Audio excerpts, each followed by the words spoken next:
Porque eu morava na Austrália, eu morei na Austrália por 11 anos, e por muito tempo eu achei que se eu morasse num país melhor, eu ia ser feliz. Se eu tivesse muitas viagens, eu ia ser feliz. E eu fui atrás disso, eu fui conquistando. Mas chegou um momento, quando eu estava com 30 anos, que, cara, eu ia para o trabalho, eu até era boa naquilo, e eu tinha boas perspectivas, mas algo dentro de mim falava, é isso? Tipo, eu queria deixar um legado, eu queria ter mais propósito na minha vida. Mas eu não sabia o que fazer. Então eu fui deixando. E eu sempre falo que se a gente não toma uma atitude, a vida toma pela gente. E as coisas foram piorando, piorando, piorando. E chegou um ponto que acordar para ir para o trabalho era horrível. Eu não queria acordar, eu não queria fazer mais nada. Eu fiquei um tempo nesse processo até que eu falei, não, chega, preciso fazer alguma coisa. Saí do trabalho para pensar na vida. E nesse processo eu descobri que eu queria ser coach. Eu queria trabalhar com pessoas e empoderamento e tal. Falei, bom, mas e agora? Como é que eu consigo cliente? Né? Entendi como é que faz o trabalho, mas como é que eu consigo cliente? Queria espalhar a minha mensagem, eu queria ter impacto, eu queria ter mais impacto e mais liberdade. Eu tinha um sonho de ser nômade digital naquela época, que é viajar e trabalhar, e era isso que eu queria. E aí eu comecei a estudar marketing. E como eu estava na Austrália, eu tinha muita referência dos americanos. Mas por conta do Jerônimo, eu conheci você.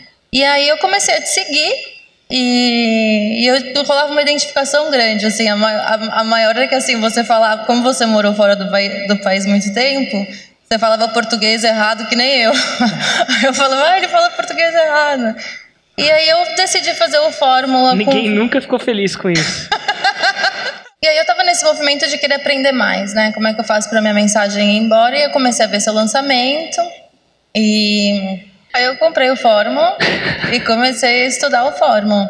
E na época tinha um outro negócio, eu estava tentando fazer alguma coisa em inglês, mas não estava deslanchando e eu fiquei 1 ano e meio batendo a cabeça, procurando uma maneira de fazer aquilo funcionar. Aí eu fiz YouTube, podcast, tudo não dava certo. Mas teve uma hora que, de repente, as brasileiras que moravam na Austrália começaram a saber que eu era coach e elas começaram a me procurar. E quando eu senti essa demanda, que era muito diferente a energia do brasileiro do australiano, então eu queria agora ensinar isso, ensinar como se reconectar com a sua força, com quem você é de verdade. Tipo, vamos fazer esse trabalho. Uhum.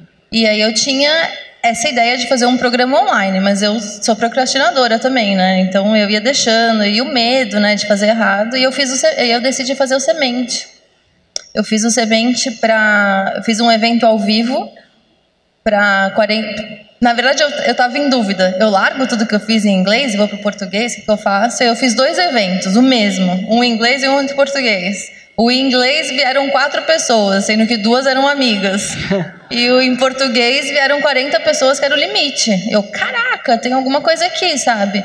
Só que nesse ponto, eu já tinha estudado tanto que eu estava muito pronta para ir, sabe? Então eu já fiz lá a oferta irresistível, os passos e tal. Vendi o primeiro programa Despertar, me senti confiante, falei, agora eu vou para online. Fiz o Semente e vendi o programa sem ter gravado.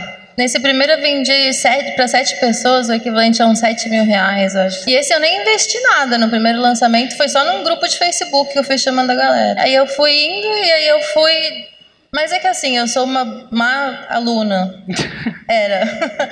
Eu fazia o Fórmula, mas eu falava, isso eu deixo, isso eu tiro, isso aqui eu pego daquele outro, aquele eu pego daquele outro. Eu fui fazendo um pupurri.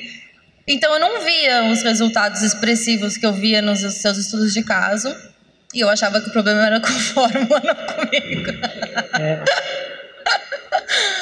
Aí eu fui fazendo, mas eu conseguia resultado. Aí eu consegui atingir o sonho de ser o nômade digital. Você fez quanto nos próximos lançamentos? Só pra gente ter uma noção. De o primeiro grupo que foi ao vivo, eu vendi R$7.000. Uns R$7.000 mais ou menos. Aí no segundo, depois... o primeiro online eu fiz uns R$6.000. Certo. Aí depois eu fiz uns R$20.000, R$25.000. E aí indo ali. Fiquei nesse faturamento assim, entre 20 e 30. É bom, né? Tipo, era com o que eu ganhava no restaurante antes, então tava ok. E eu conseguia fazer as coisas que eu queria. E quando eu vim para o Brasil ano passado, começando essa jornada de ser nômade digital, alguma coisa começou a me chamar de volta para o Brasil. Eu comecei a querer voltar para o Brasil e depois da viagem eu comecei a querer focar. Eu quero focar, quero focar. E calhou de ser o primeiro ano que eu estava aqui para o Fórmula ao Vivo.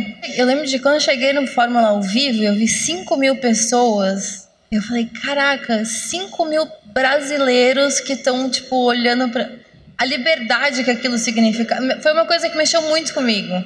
Falei, eu também quero fazer isso, sabe? Eu também quero ter esse impacto. E foi aí que, tipo, meu foco foi totalmente. E claro, assim, tudo que a gente foi aprendendo, era notava, digitava, tudo, implementando um monte de coisa. E depois do Fórmula ao Vivo, eu comecei a fazer conteúdo massivamente e lançar massivamente. Eu fiz um lançamento péssimo em outubro, que tinha sido, sei lá, 17 mil.